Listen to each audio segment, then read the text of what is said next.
Well, hi everybody. Welcome to our class today on Mysteries of the Changelog Revealed. We're so glad that you're here with us. Quickly, let's talk about what's coming up. Next week, we'll have one of my favorite classes because this is a principle that literally changed my life. It's answers hiding in plain sight, using what you know to discover what you don't know. And it's one of the key I was going to say tricks. It's not really a trick. It's one of the key principles in family history that will allow you to progress and make accurate connections as you build your family tree. On November 16th, we've got a very special treat, which I'm super excited about. Kathryn Van Wagener is going to be telling us about the Scotland's People website.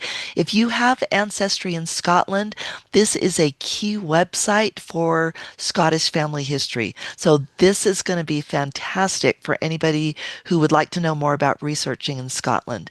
Then on November 23rd, we will start our first Boost Your Family History Brain Power class about recognizing problems in family tree and determining causes.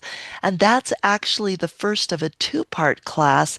The second one is how to actually fix the problems, which usually means fixing bad merges.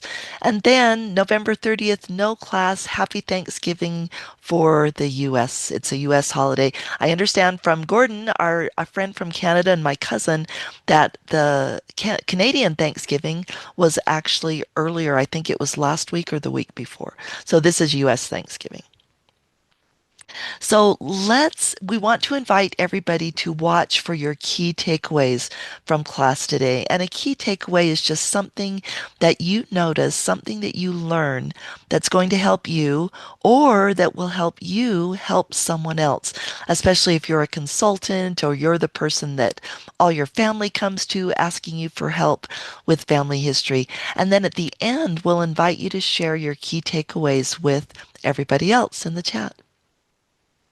So, why do we want to learn about the change log? Why are we here today? Well, I like to think of the change log kind of as the Swiss Army knife of family search. It's an extremely useful tool, but sometimes it's underutilized. Sometimes people open it up and say, ugh, I don't even know what I'm looking at, and they get right out of it because it just doesn't make sense to them immediately. So that's why we want to have this webinar today to help us all get more familiar with the changelog and to talk about ways that it can be very helpful to us. For example, it can help answer questions about, like Sister Esplin was saying before class, it can help us know who contributed some information if we have a question about that. It can help us correct mistakes made either by ourselves or by others, and it can help us prevent and fix bad merges. So here's what we've got on our schedule for today. First of all, we'll talk about changelog basics, what it is, why we need it, and how to read it. Then we'll talk about four key things you can do in the changelog. You can filter the changelog. You can see origin information, who created it, what the information, or who created the profile, what the information was when the profile was created. We'll talk about how you can restore information if it's been deleted incorrectly. And finally, we'll briefly talk about the changelog's role in fixing bad merges, although we'll go into much more detail about that in our second boost class, which will be after Thanksgiving. And then finally, today in this class, something that we haven't done in previous changelog classes is we're going to take a look at the new experimental changelog. So right now, this changelog is only, you can only enable it from Family Search Labs. And we'll be talking about how to do that later, but it will actually allow you to see this new prototype that Family Search is working on, and you can see what you like, what you don't like. You can give feedback on it. So I am actually really thrilled about the changes that are being made to the changelog, and I think you'll see why as we do this new section and talk about the three key things that have changed in the new changelog. So changelog basics, back to the current changelog. What is the change log? Well, very simply, it's a list of changes made to a person's profile in Family Tree. And that might seem kind of obvious, but there's a little bit more to it. So for profiles that were imported from the previous system, which was called new.familysearch.org, the changelog will start in 2012, the year that the information was imported from the old system into the current one that we're using.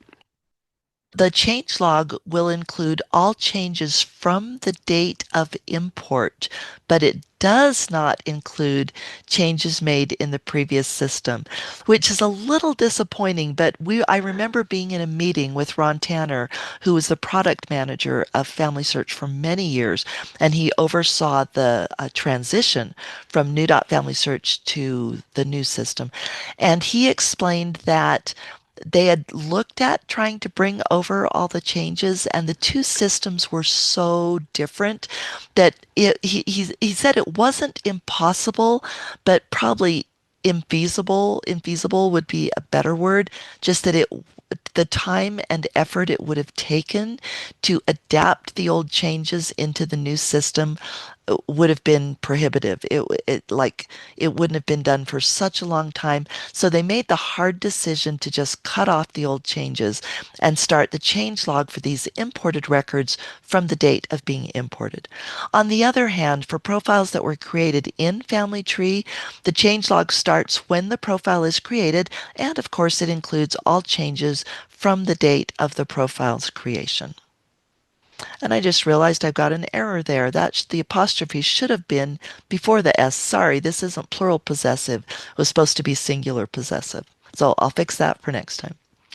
Okay, why do we need a changelog? Well, the big reason is that Family Tree is an open edit tree or a collaborative tree where pretty much any user can change pretty much anything. There are a few exceptions. Some profiles of famous people are locked, like Elvis Presley or Joseph Smith, just because people were making too many changes to these famous people's profiles. So Family Search decided to lock them because a lot of the changes were wrong. And so, but other than that, we can change pretty much anything on the rest of those profiles that aren't locked. And it's not just me making the changes, right? It's you, it's your cousin, it's your friend, it's everybody. Any registered user can make a change to most any profile. So we might wonder when and why a change was made. We might need to contact the person who made the change.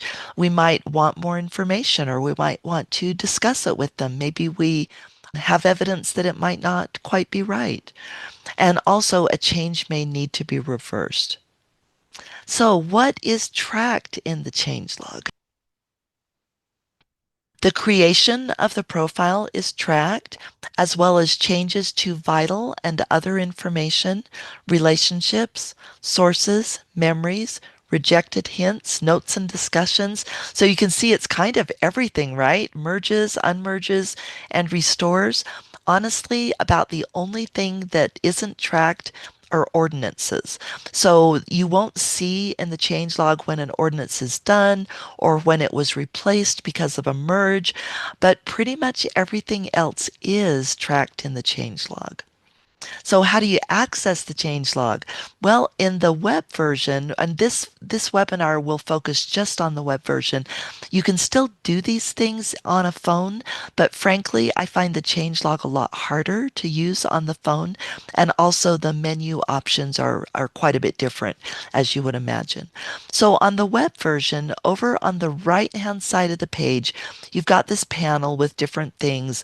One of the boxes is latest changes. By default, the three most recent changes in the changelog are surfaced up here to the profile page. So you can see those three most recent changes.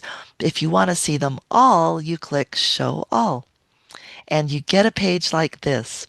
So this is the page. It's actually very well organized. But if you've never looked at it before, I've seen people open this up and say, in all honesty, very smart people say, in all honesty, I do not know what I'm looking at. So that's one reason for this class is we want to kind of explain what you're seeing in the changelog and what the logic is behind it. So the first thing to realize is that newest changes are listed first. In other words, the changelog is in reverse chronological order. So if you want to see the oldest stuff, you have to scroll down to the bottom. The changelog has basically four columns. The first column indicates the type of change. So this change was that a source was attached. This change is that a record hint was rejected. In the next column, you see the details of the change. So here we see that a source was attached. What source was it? Well, it was this marriage source. The record hint that was rejected was for a burial record that apparently was not correct. The next column has the date and the user that made the change. The last column, FamilySearch actually didn't give it a name. So for purposes of our discussion, I gave it the name of status because that seemed to capture what we see in that column. Basically, you'll see three different things in what we're calling the status column. The first one is that you might see the word current. When you see that, that means that this information is what is currently showing on the profile page. You might see restore. That means that this information used to be on the profile page, but it has since been updated. If you determine that this information is actually correct and that the change that was made is wrong, then you can come here and click restore and it will put this information back.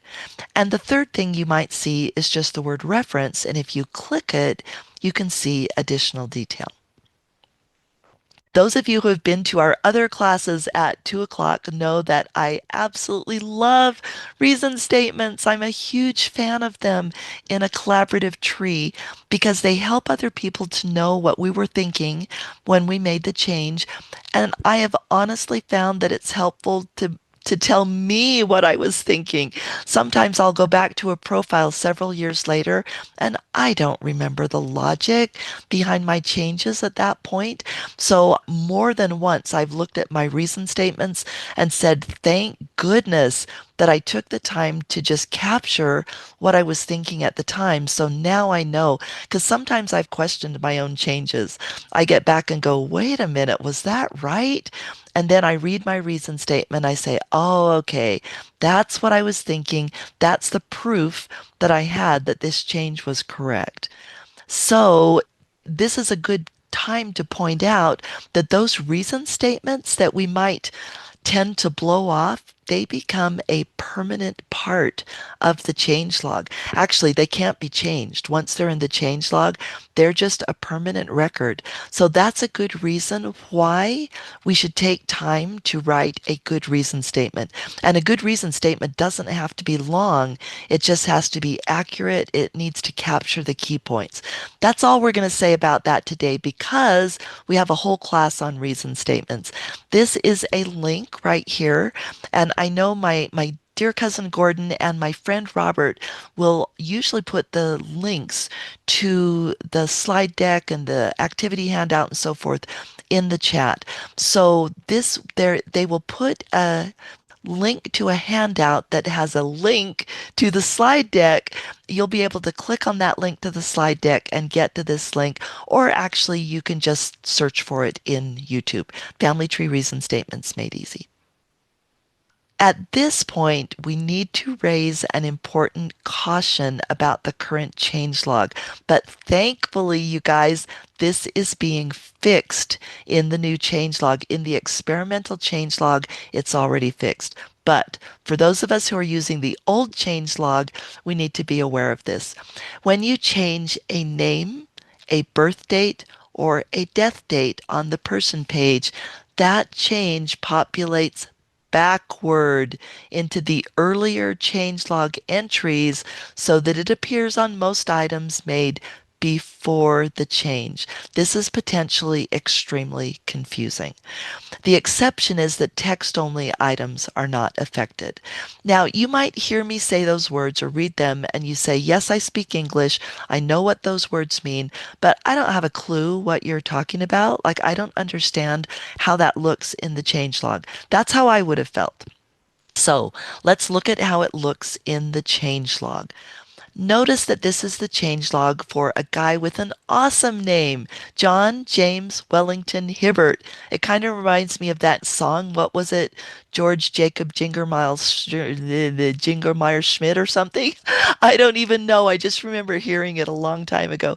So this is just such an awesome name. Notice that it appears in the changelog as John James Wellington Hibbert, John James Wellington Hibbert. These entries up here display current information from the profile. You can tell because they have an icon. And if you were to hover over them in the actual changelog, they would get an underline. The underline would show up when you hover. It doesn't show up here because this is just a screenshot. When I mention text entries, these are text-only entries. They have no icon. They would have no underline when you hover. They're just static and they never change. They always stay the same. But these ones up here, they change in the current changelog. Let's look at an example.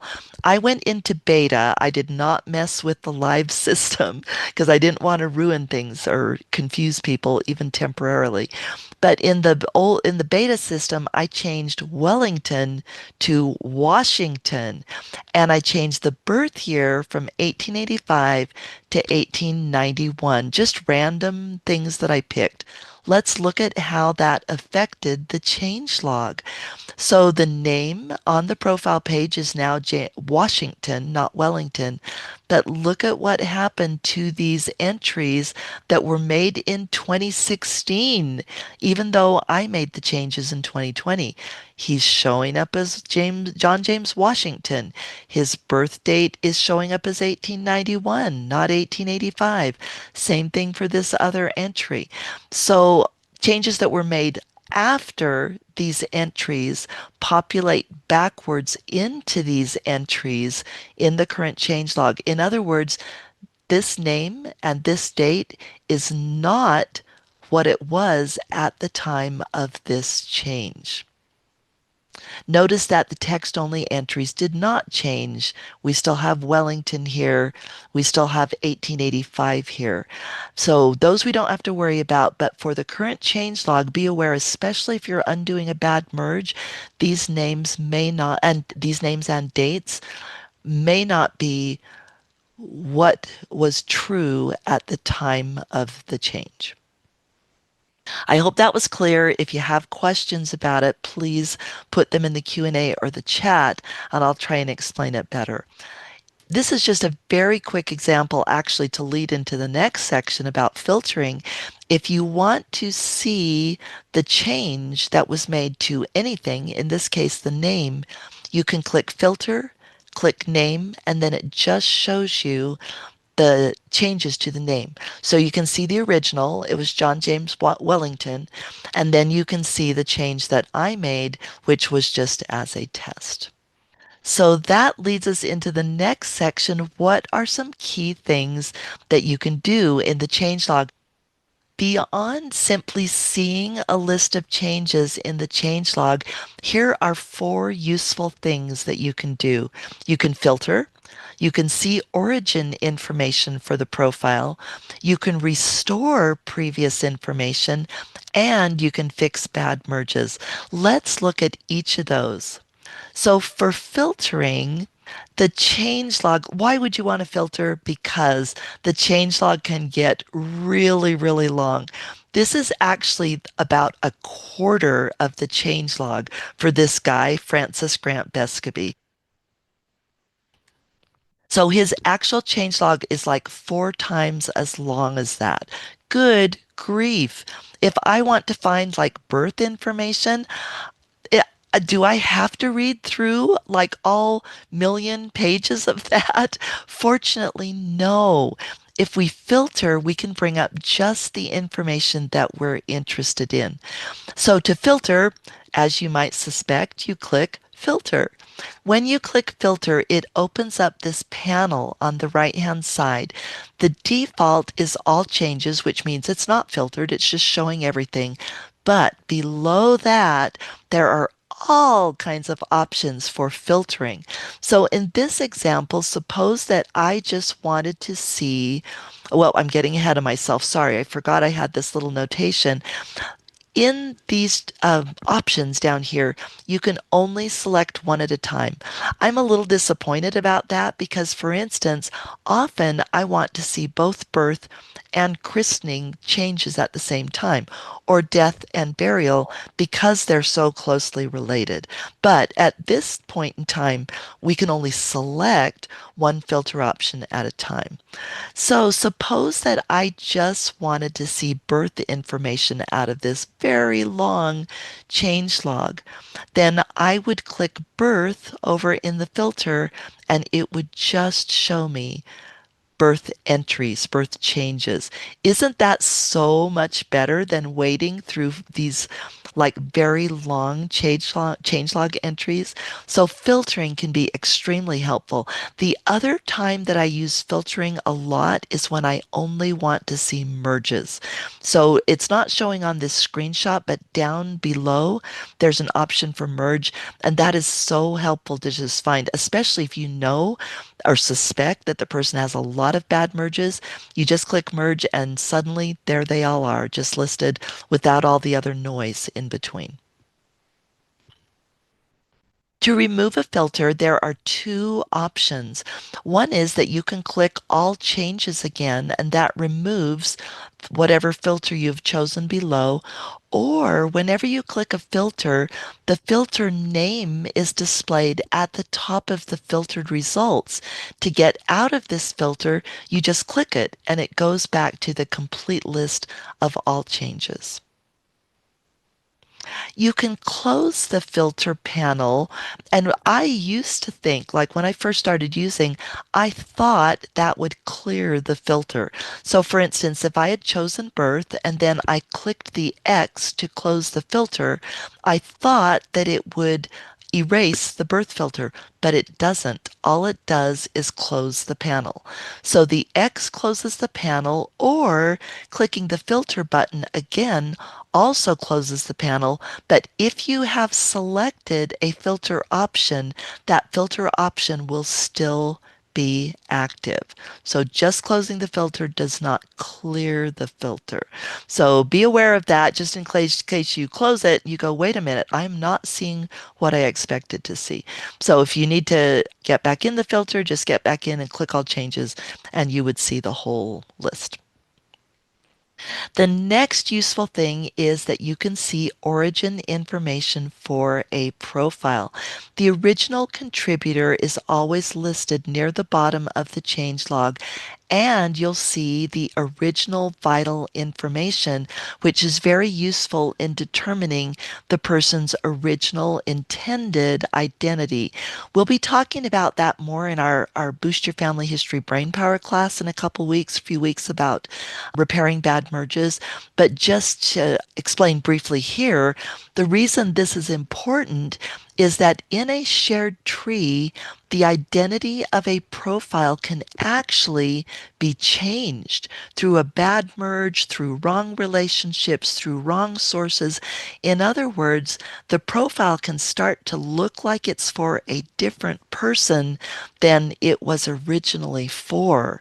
And so being able to see those original entries in the changelog is a huge benefit in being able to diagnose the problem and undo those bad merges. I wanted to make a brief comment about something that you'll probably see often in the changelog, and that is a date of 2012 for a change and a contributor of FamilySearch. Many people, when they see this, think that FamilySearch contributed this information and therefore that they double checked it to make sure that it was accurate. But that's actually not the case. This a 2012 timestamp and Family Search, when you see these two together, it means that it was imported from the previous system, new.familysearch.org. And we actually, a bunch of us were in a meeting with Ron Tanner once, and we asked him why they had done that. Because they had the contributor information in the old system. Why didn't they just bring it across? And he said, actually, they tried. They looked at that and they considered, what would it take to transfer this information? And they concluded that because they couldn't verify with all the users, like some of the users weren't actively participating anymore, they didn't have contact information. So he said because they couldn't be sure they had permission to bring the contributor information over, they decided not to. And so every import from the old system, new.familysearch.org, is just stamped with Family Search. We've lost the information of the contributors before, but honestly, I don't usually find that it's a problem. So just be aware. I guess the main takeaway from this is that this does not mean that Family Search has vetted all this information. It just means it was an import. Another tip, you can contact contributors. These names are clickable. So when you click the name of a contributor in the changelog, you get this little contact card. If an email is listed, you can email the user. If an email is not listed, or you just prefer to use the chat system, you can click chat to send a message via the Family Search chat functionality. The third thing you can do is restore information. So when would you want to restore it? Well, if someone changed it to something incorrect, then you would want to change it back to the correct information. So when information can be restored, a restore link or button appears next to it. You just click that and you get a comparison screen where you can see what is currently on the profile page and what you would be changing it to if you proceed with the restore. And in this case, some of you might remember this from one of our earlier classes where the identity of this person actually did get changed through a bad merge, and the christening date was actually before the birth date on this badly merged person. So, as part of the cleanup, I needed to restore this correct christening information. So, I look at this, I compare it, I say, yep, this is what I need to restore. This is not the correct information. And I just click restore, and it comes back. The last thing we're going to talk about before the new changelog is fixing bad merges. Again, we're not going to go deep into this because we've got two whole classes on it, but just to give you kind of a preview and an idea of the functionality, let's walk through it. So on merges that were done after the 1st of August 2016, you will see a merge analysis button. When you click that, you see this awesome comparison of the two people that were merged. So you see the deleted person before the merge, the surviving person before the merge, and the surviving person after. And this is a great help in diagnosing incorrect merges. When you need to fix an incorrect merge, you will have two options depending on the state of the profile. One option is that if no changes have been made since the merge, there will be an undo merge button and you can just click it. No harm, no foul. If changes have been made since the merge, that undo merge button will be deactivated and you will actually have to take some extra steps to restore the person instead of unmerging them. So here's the example. When a merge can be undone, the unmerge button is active. It's blue. It's not grayed out. And this is on the merge analysis page. So to undo that bad merge, you would just, well, first of all, obviously, you'd do the research. You'd make sure that it really was a bad merge. And then you'd click undo merge. They ask you for a reason. You give a good reason for why you know the two people are actually different and shouldn't have been merged. You click the check box to mark these people as not a match. And as soon as you've done all that, you click submit and it undoes the merge. That means that both records are returned to their pre-merge state. In honesty, it's as though the merge never happened. So if you can catch a bad merge before any changes are made, that's the best time to catch the bad merge. But the undo the merge option only appears if no changes have been made, as we said, because if changes have been made since the merge, Family Tree can't tell what to do with those changes that were made after the merge. They don't know if I split the person apart. Do you put the changes on person A or person B or both of them or neither of them? I mean, Family Search, we'd have to be asking Family Search to do research on those changes in order to put them with the person to whom they belong. So, for that reason, if changes have been made, we can't undo, we have to restore. So here's an example. A merge was done on Alice Simpson and it was incorrect because there was a girl named Alice who was born in 96, died in 97, and then the family gave the same name to the next daughter that was born. But they were two different people and they should not have been merged. But notice that changes were made after the merge, so the option to undo the merge is not available. I have clicked into the merge analysis screen and notice that now this undo merge button is grayed out. If I click it, nothing happens. So, how do I get poor Alice back? Because she's her own person and shouldn't have been merged with her sister. Well, it's actually pretty simple. You click on the name of the deleted person and you get their summary card. You can either click person or you can click the name again to go into their deleted profile page. Once you do that, you're going to see a banner at the top of the page that indicates that this person has been deleted through a merge, but there is a restore button. So then you just click the restore person button. You explain why you're restoring the merge. I just explained that these gals are sisters, not the same person. And then you click restore and the deleted person is restored, but the situation is different from when you just can undo the merge.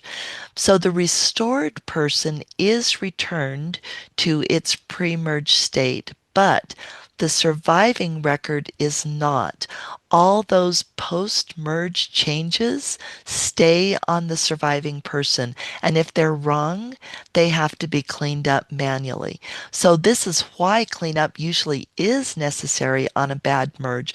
Most of the time, there will be mistakes on that surviving profile. Thankfully, because ordinances are kept in a separate database, Family Search knows what the ordinances looked like before the merge. So even when you restore a person, the ordinances are put back the way they were before the merge. So thank goodness the temple work is going to be accurate even when you restore a person. For more information, join us for our upcoming Boost Your Family History Brain Power classes.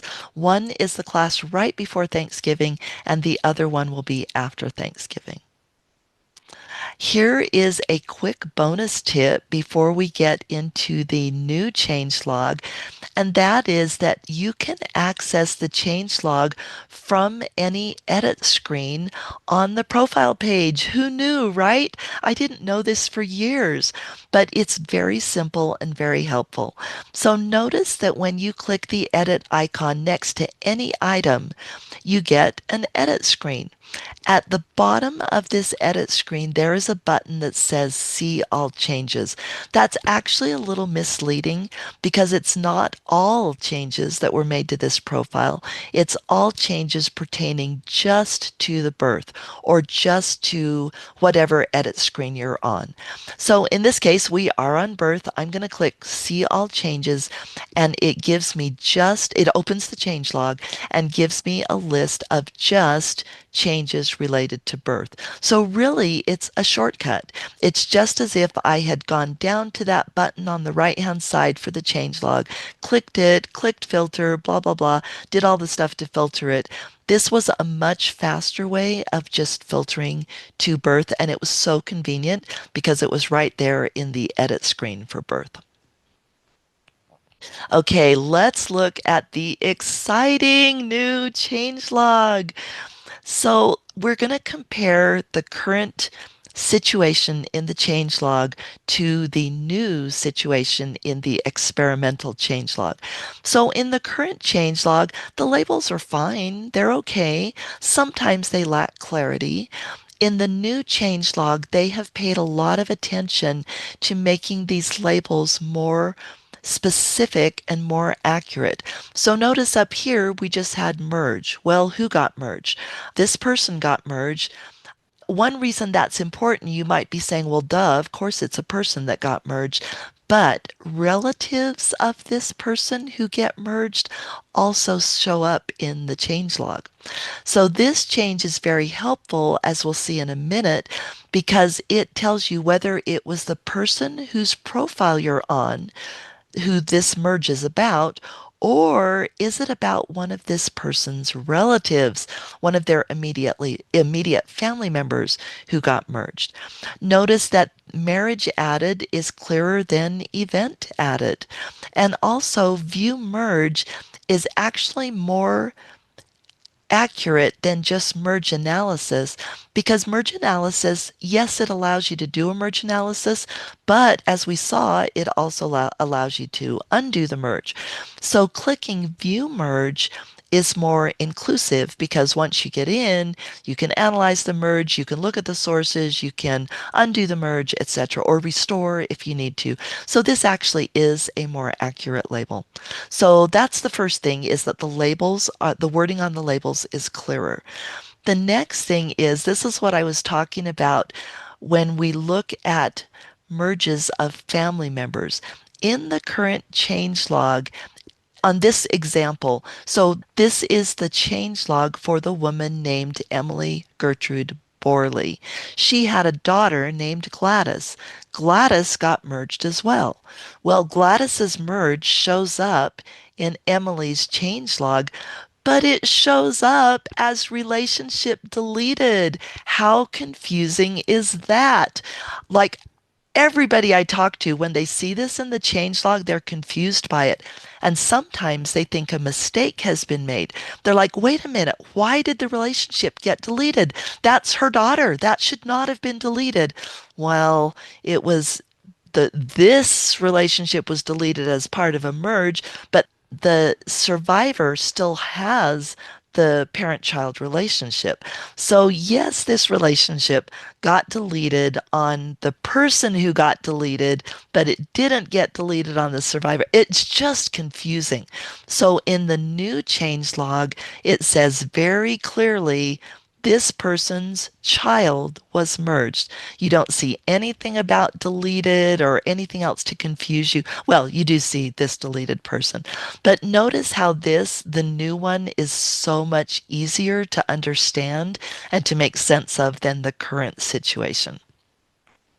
The last thing I wanted to touch on is that they fixed the problem that we talked about, where the earlier changelog entries have information from changes that were made afterwards, which is very confusing.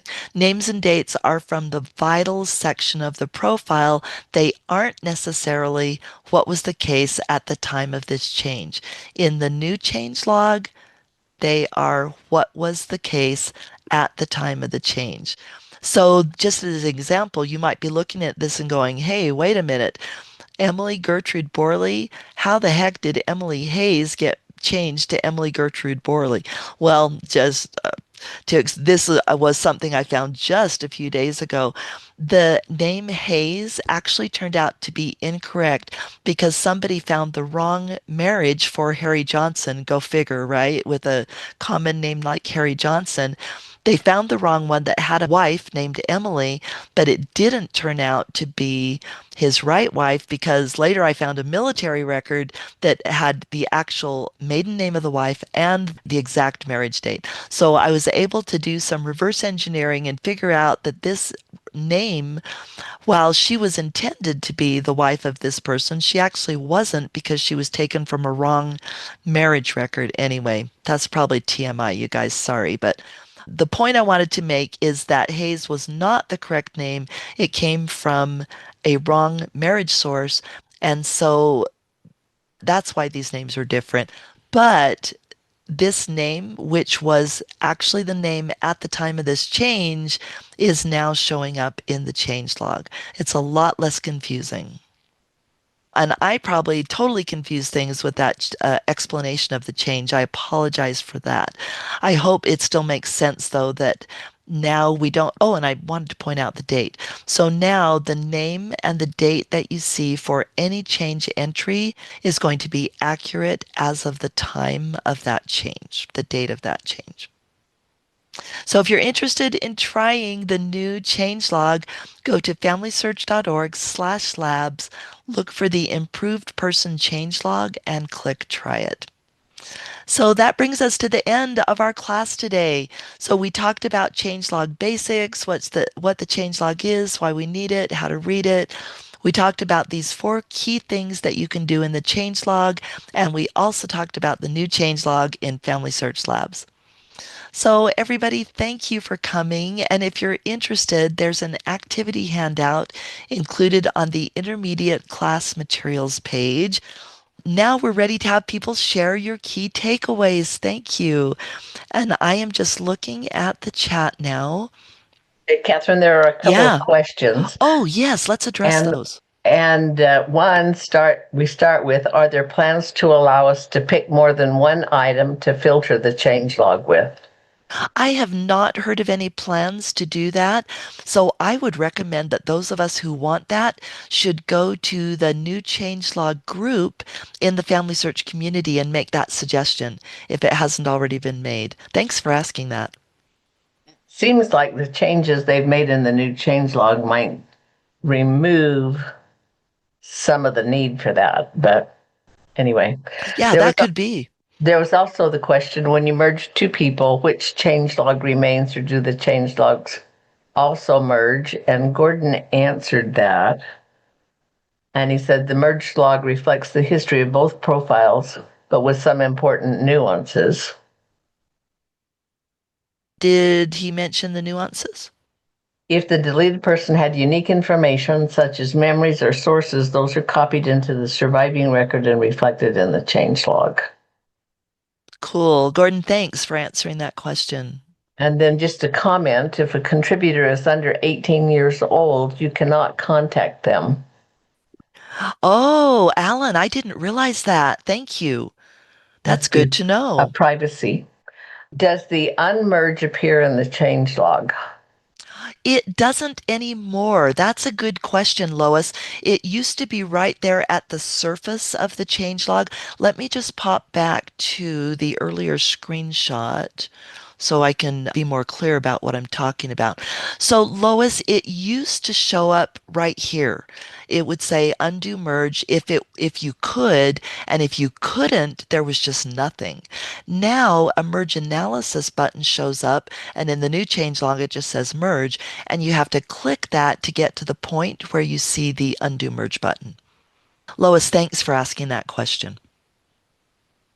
So Betty asks a question: Can we ever see the original parents on a ceiling when it shows sealed appearance and then has new parents? Betty Jo, thank you for asking that. The way that I've been able to do that is to note the date of the ordinance, then go back into the change log and look at who the parents were at the time of the ordinance. So it's a little bit convoluted to do it, but it can be done that way. And then there's a question: Can anyone access and use the Beta Family Search site? Oh, yes, Yes. absolutely. This is basically a sandbox where you can play around. So just go to beta.familysearch.org, you sign on with your Family Search credentials, when you get in there, any changes that you make are not transferred to the new system. And Family Search generally refreshes the beta system every December. If they didn't do that, like after a few years, the data would be useless. But every December, they copy the information from the regular system into beta so that you're working with fairly recent data. Lois asks, after you have unmerged two profiles, how is that noted in their profiles? So, oh, that's a good question. To be honest, Lois, I don't remember the exact wording. I think it says person restored. So it will just be one of these entries and I'm pretty sure it's person restored. Thanks for asking.